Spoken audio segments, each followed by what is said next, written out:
Hey there. In this video, I'm going to be talking about my matches and my experience at the 2024 IFA World Championship. This is my first international tournament, and it was a great time. I came into it with mixed feelings, complicated feelings. It's hard to really know who's going to be at a tournament and what it's going to be like. And especially with like the larger political discussion about people who competing in the IFA being banned by WAF and WAF affiliated organizations. There's just a lot of baggage going around. But I wanted to put all that baggage and external negativity to the side and just focus on the things that I can control, which is to prepare well and to execute my tournament plan as best as possible. Warm up, fuel, manage my adrenaline, scout the other arm wrestlers, and execute my attack and my defense with confidence and precision, which in the left-handed bracket, I definitely did. Let's get into it. So here comes my first match. I came to this pretty confident, and I had kind of mentally drilled what my routine would be, which I chalk my hands and my elbow, and I put my badge on my pin peg. I do some bounces, boing, boing, boing, and then I'm ready to go. I want to be aggressive in the setup and not let people bully me around, and here I'm dodging his effort to contain me in the setup, and it was obviously annoying to him. But that's my game here when I'm trying to top roll everyone. Doesn't really feel like we're going to get consensus, so we're definitely going to ref grip. I had drilled referee's grip before this tournament, and of course that always helps a lot. You feel a lot less nervous and more comfortable there, in a position where you can often feel very uncomfortable. And also you can figure out ways where you can generate a little bit of movement that can go unnoticed, a little bit of rise, a little bit of pullback. And here I felt very comfortable and high. I open up a little too much, more than I want, but it doesn't matter. He doesn't climb, he doesn't gather himself behind his arm. He separates from his body immediately. And so I just win the adjustment game in half a second and easily pin him. This is my second match here. Same pre-match routine, which got me to feel comfortable and confident. This guy, I think, was someone who just got a bye. And he did not look very confident and did not feel very strong in the setup. He had a long arm. So it was like a little uncomfortable, and a big hand, but it didn't really matter here. Like no pressure from his containment, and like really strong top knuckle containment on his pronation. It felt pretty over. And here, the slip is pretty dominant. The classic supinate kickback, skin slip, push forward, lock it in, same thing, lock it in, and here I'm like so far over. He's having to dump way more than he should. He has no containment, but I'm also not like showing him how dominant I am. I'm just kind of holding it straight. And then once the go happens, that's when I demonstrate the power of the setup. It's just so easy. I really have to follow over. All the work was done. Setups can help you win difficult matches, and they can also make easier matches trivial. Match number 3 coming up here. This is the first time I realized that they actually assigned the table sides beforehand. I thought it was just first person to get there gets to decide. But this is much more fair, obviously. Just a randomized system.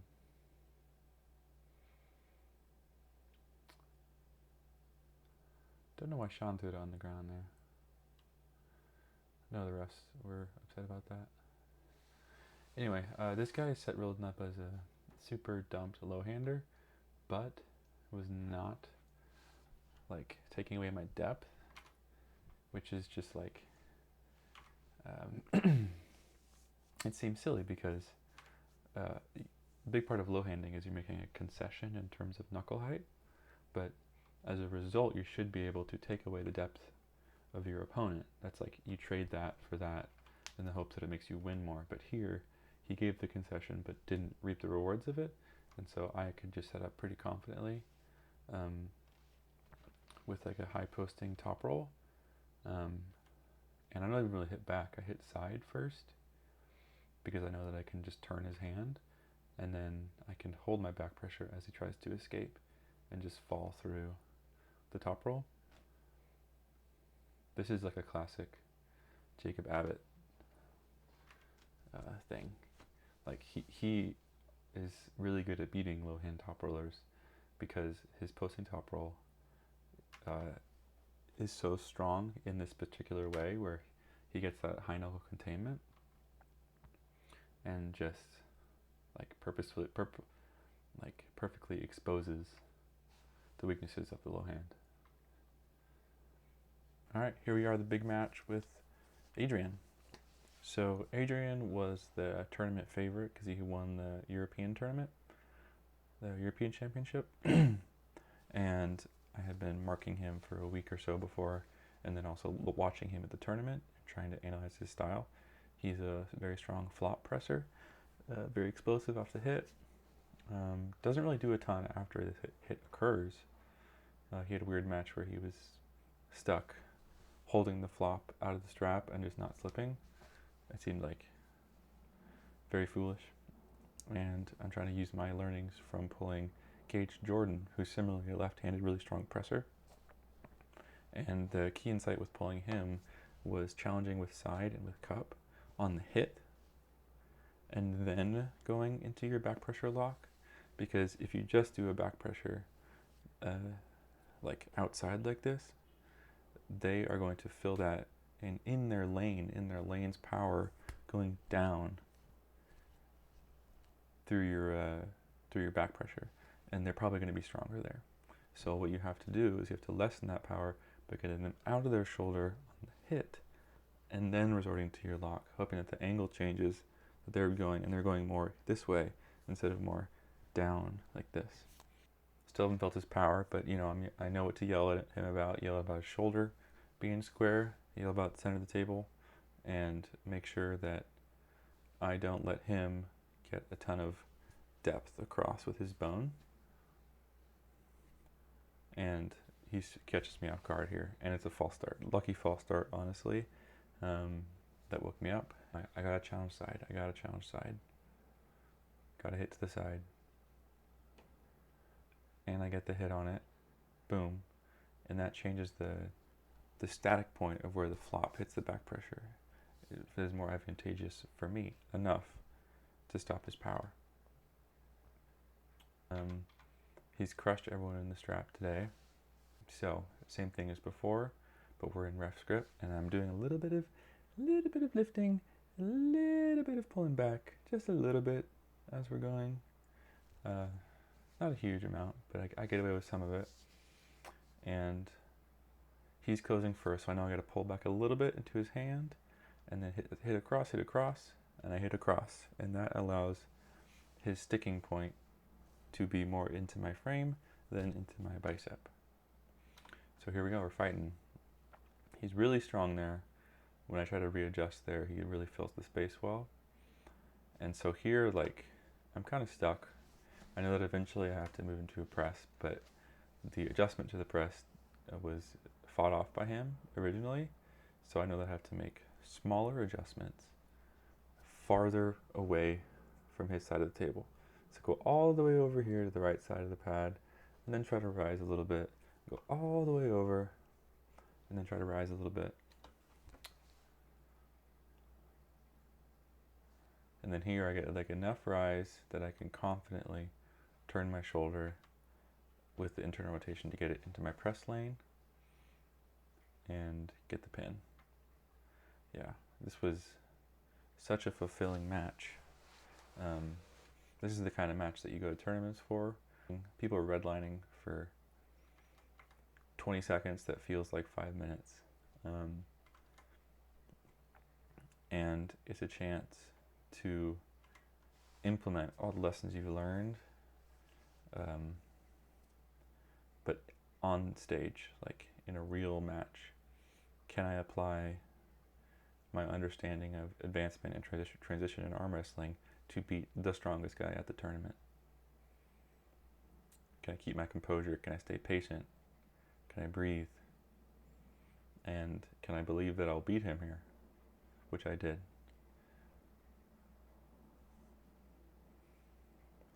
Hell yeah. Great match. Alright, here we are in the finals.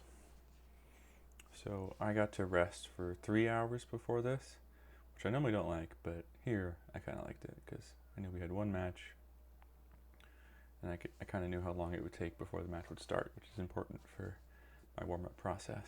Okay, here he's feeling hot. He just beat Adrian in a really dominant way in the losers finals to get to this match, and he was setting up really comfortable, a lot of back pressure, just trying to do the same thing. He's kind of dumping, but not as bad as the last guy. Here, his hand just kind of slides through. I think he's gunning for the strap. But yeah, I feel strong. I was not very good in the setup here. Made kind of an error.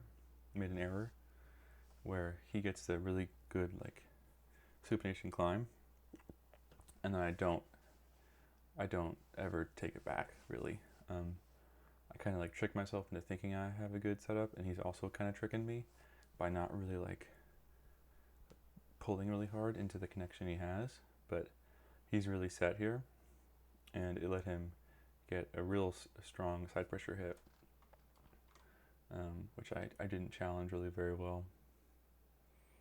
Yeah, I even get the hit on him a little bit, like I hit first, but it doesn't really matter because he's pulling so hard onto my angle.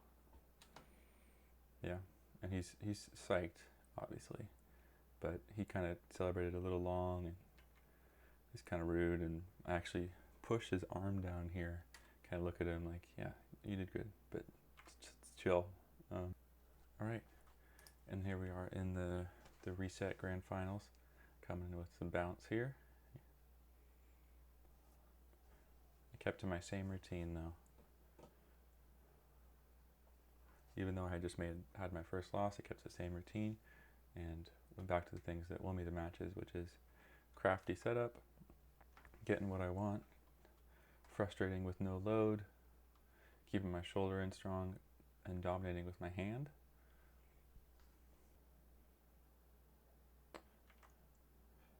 On this hit here, I get full hand control. I get a little bit, go with a little bit of elbow foul, and this time kind of commit to squeezing on the finger, and that's not comfortable for him, not at all. And he really has to bail out off the back of the pad. That's definitely a confidence booster too. And now back out of the trap again, I feel really confident, and I feel more able to just keep standing up and not dropping down, trusting my back pressure and my containment here. Therefore I can get a little more out of the strap game. And so I don't drop my shoulder, but I still climb, and then here I just bring him in and let him regrip and let me get connection into his arm, and I get in an incredibly dominant position here. Like he's so far down, I'm so tight, I got rotation, I'm just looking at him.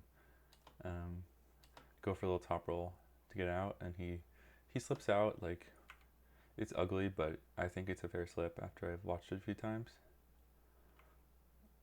But, you know, feeling very confident after that, that's for sure. I feel a twinge of nervousness knowing that I have to go back in the strap, because the last time we pulled in the strap, he beat me. But I'm still believing in my assessment of the match and my game plan that I can beat him. I like trying to time my entrance to be the same as the opponent. Feels slick and respectful. And here, yeah. So relaxing as the strap's getting put on, just maintaining my back of the hand position that I want. And then I know to immediately go for supination kickback depth. I want it tight here. Once he tightens it, I'm going to drive forward and get that height. Secure it, but don't go crazy. Secure it, and then I know I have a ton, but I'm not feeling very threatening. I'm kind of hiding that threat. And then I'm loading the sidewall, maintaining that threat, not letting him load up any back pressure, make him feel uncomfortable. He's like, Sandra, I'm like, way over on your side. And then hit out.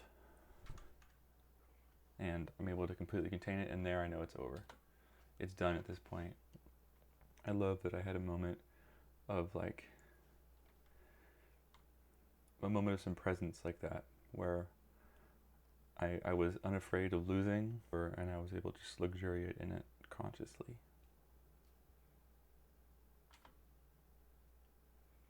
Here I'm just kind of watching. I know that I'm going to wind up in a second.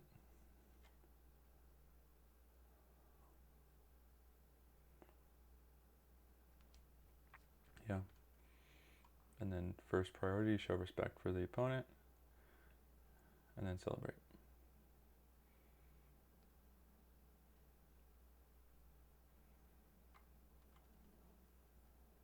Here it is, all the way through again.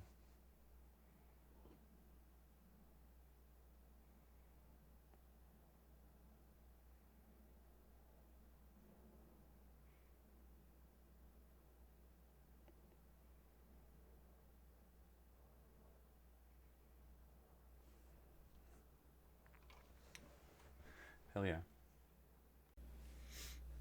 This was a great tournament for me. Best of all the possible worlds. I had 3 easy matches to build the confidence, build speed. I had a war, and I had a match with some adversity and some drama on the big stage, en route to winning the damn thing. I'm really excited to see where I go next.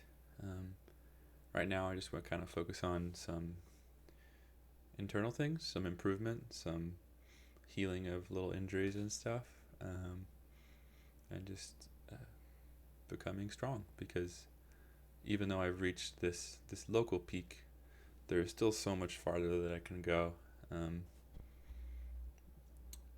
I'm nowhere near my physical peak, and the arm wrestlers that are up at the top are still so far away from me. I think I'm really good. I think that this tournament continued to show that, but I got a ways to go. Next couple of months, I'm gonna just get strong, get healthy, do some networking. I'm setting up a home gym in my garage at my new place, and that should be great for getting better at arm wrestling and thinking about it all the time, as well as filming some content, because I know that that's the next step in my career, is to become more known, and that's how you get matches. Also, it's just fun. I'm excited to have more of an online presence, something I've been telling myself for a long time, but it's something that hopefully I can take steps to now. Anyway, thanks for watching.